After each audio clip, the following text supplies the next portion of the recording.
Ça y est, nous y sommes. Nous voilà entrés dans une nouvelle année liturgique par ce temps de l'Avent qui va nous conduire jusqu'à Noël. Il n'est pas impossible que nous soyons traversés par un peu de lassitude lorsque revient ce temps singulier chaque année.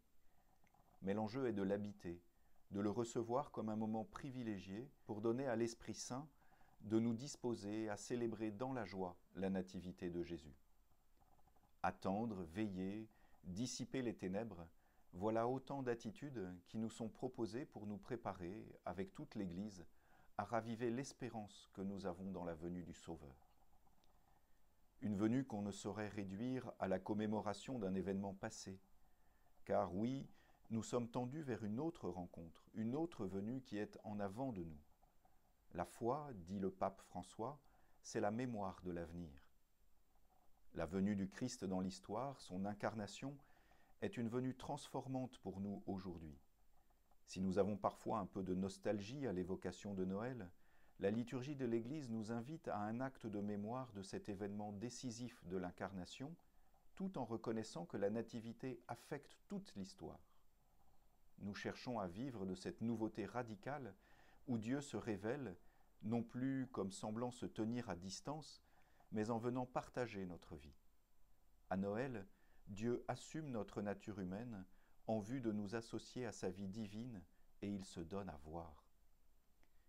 Dans les temps compliqués que nous traversons, il est heureux d'avoir l'occasion de revivifier notre espérance et de pouvoir la fonder sur ce qu'il y a de plus tangible dans l'existence, l'amour de Dieu que rien n'arrête et qui nous rejoint en toute situation. Les signes de sa venue sont à discerner aujourd'hui comme une douce lumière qui lève. Nous sommes invités, dans cette espérance, à conjuguer attente et joie, et ces 4 semaines nous sont offertes pour disposer nos cœurs à cette joie. Se préparer à une si grande joie, évoque saint Benoît, c'est déjà la joie. Alors je me permets de vous proposer quelques pistes pour vivre ce temps de l'Avent comme une attente qui vivifie notre désir de voir Dieu, puisque telle est notre vocation.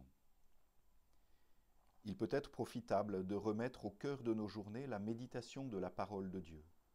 Pourquoi ne pas faire cette expérience de lire le livre d'Isaïe en famille, avec des amis, puisque les propos de ce prophète, annonciateur de la venue du Messie, vont largement irriguer notre liturgie.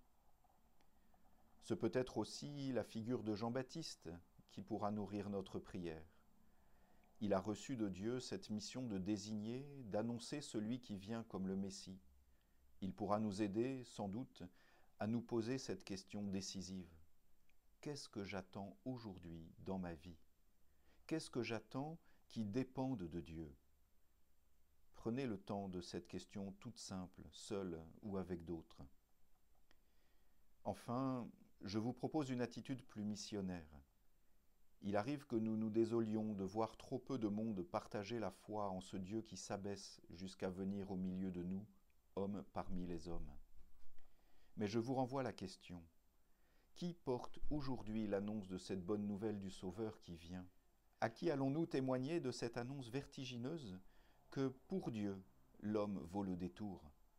Vers qui allons-nous aller, au-delà de notre premier cercle, pour dire le prix que l'homme a pour Dieu? Voilà quelques propositions qui nous aideront, je l'espère, à ressembler à ce portier dont Jésus nous parlait dans l'Évangile dimanche dernier. Un homme veilleur, adossé au monde visible pour scruter l'invisible en se tenant au plus près de la porte qui est Jésus lui-même. Oui, Dieu vient, oui, Dieu sauve en passant par le Christ qui déjà nous tourne vers sa Pâque.